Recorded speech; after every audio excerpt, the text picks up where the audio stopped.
Assalamualaikum warahmatullahi wabarakatuh. Alhamdulillah, alhamdulillahirabbil alamin.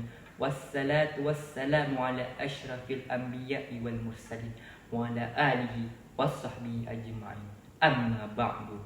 Pertama-tama dan yang paling utama, marilah sama-sama kita memuja dan memuji kehadiran Allah Subhanahu wa taala, yang mana oleh Allah yang telah menciptakan langit tanpa tiang dan bumi tanpa tulang beserta isi di antara keduanya. Salawat beriring salam tak lupa pula kita curahkan kepada sang proklamator yang tak pernah naik motor, sang revolusi yang tak pernah memakai dasi, dan sang pahlawan yang tak pernah makan bakwan, yakni Nabi Muhammad sallallahu alaihi wasallam. Kata-kata kehormatan saya yang terhormat kepada Ketua Forum Dai Milenial Aceh dan Ketua Pelaksana beserta para panitia, dan juga kepada Dewan Juri yang saya muliakan. Berdirinya saya di sini bukan seperti patung Liberty yang memegang obor tanpa arti dan memegang buku tanpa isi, melainkan membawa sebuah pidato religi yang berjudul Sombong Penyakit Hati. Kaum milenial yang dirahmati Allah, sombong adalah sebuah penyakit hati yang tercela yang membawa kita ke dalam sebuah petaka. Allah Subhanahu wa taala tidak menyukai orang yang bersifat sombong sebagaimana yang telah disebutkan di dalam Al-Qur'an. La jaramallahu anna yu'linuna yusirru innahu la yuhibbul mustakbirin. Artinya, dan tidak diragukan lagi bahwa Allah mengetahui apa yang mereka sembunyikan dan apa yang mereka lahirkan. Sesungguhnya Allah tidak menyukai orang-orang yang bersifat sombong. Quran Surat An-Nahl ayat 23.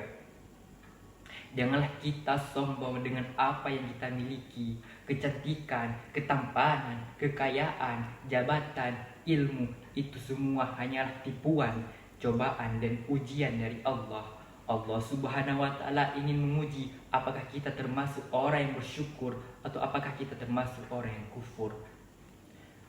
Lihatlah tukang parkir, meskipun memiliki banyak mobil yang berderet, tetapi dia tidak pernah sombong karena dia tahu bahwa itu hanya titipan sementara.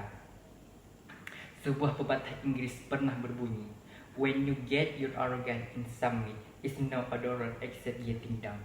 Ketika engkau merasa sombong di puncak kesombonganmu, maka tidak ada jalan lain dari puncak tersebut kecuali jalan untuk turun. Oleh karena itu, kita harus terus merendahkan diri. Nabi Muhammad SAW pernah bersabda bahwasanya tidak akan masuk surga seseorang apabila memiliki sifat sombong di dalam hatinya, walau sekecil biji zarah sekalipun. Oleh karena itu, jauhilah sifat sombong. Di bulan suci Ramadan ini, mari kita bersihkan hati kita supaya suci dari penyakit-penyakit hati. Jangan pernah bangga dengan pakaian mahal yang kita gunakan, karena pakaian terakhir kita adalah sehelai kain kafan. Jangan bangga dengan kendaraan mewah yang kita miliki, karena kendaraan terakhir kita hanyalah kerenda yang kecil. Jangan pernah bangga dengan rumah bergedung bertingkat yang kita punyai, karena rumah terakhir kita hanyalah kuburan yang sempit. Dan janganlah bangga dengan jabatan kita yang tinggi, karena jabatan terakhir kita hanyalah almarhum dan almarhumah, ibu bapak mantan bupati. Mungkin hanya sekian yang bisa saya sampaikan. Lebih dan kurang saya mohon maaf. Sebelum saya menutupi sebuah pidato, saya akan membawakan sebuah pantun.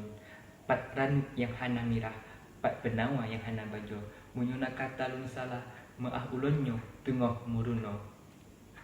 Jika ada pedang yang melukai tubuh, masih ada harapan untuk sembuh. Tetapi jika lidah melukai hati, hendak kemana obat dicari. Wabillahi taufiq wal hidayah. Wassalamualaikum warahmatullahi wabarakatuh.